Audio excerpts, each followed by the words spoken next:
এই জন্য আমি সবসময় বলি এ কথা, ফেরিওয়ালা মাল বদলায় না, বলাও বন্ধ করে। ফেরিওয়ালা যেই মালটা বেচে প্রতিদিন এই মালটাই বেচে, আর কাস্টমার না পাইলেও সে তার বলা বন্ধ করে, গলি গলি বলতে থাকে, ডাকতে থাকে, ডাকতে থাকে। 3 ঘন্টা হয়ে গেছে, এখনো কেউ একটা পণ্য কিনে নাই, তবুও সে বলা বন্ধ করে। এই জন্য ফেরিওয়ালা মালও বদলায় না, বলাও কি করে না, বন্ধ। আল্লাহর কথা বলতেই হবে, আল্লাহর কথা বলতে হবে, একই কথা, এক কথাই বলতে হবে।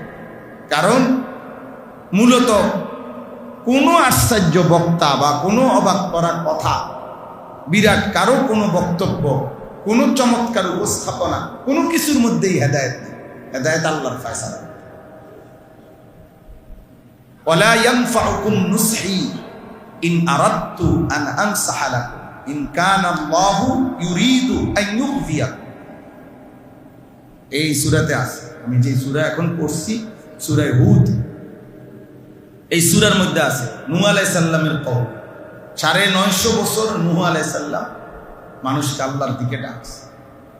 এটা এমনি গল্প শোনা তো স্বাভাবিক, কিন্তু 950 বছর একজন মানুষ দিবানিশি, লাইলাউ ওয়া নাহারা, দিবানিশি আল্লাহর কথা, রাত্র দিন বলছে, আল্লাহর কথা বলে গেছে। কি পরিমাণ ধৈর্য, কি পরিমাণ বলছে একই এলাকায়।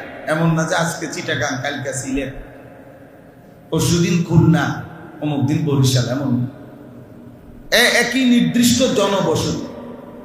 প্রজন্মের 7 পুরুষ কবরে গেছে, অর্থাৎ একই ফ্যামিলির পরপর 7 জন জেনারেশন কবরে গেছে, কেউ কালেমা পড়ে নাই।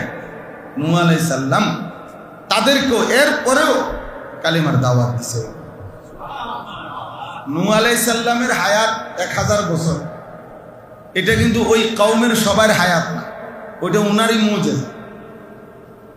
বুঝেন নাই?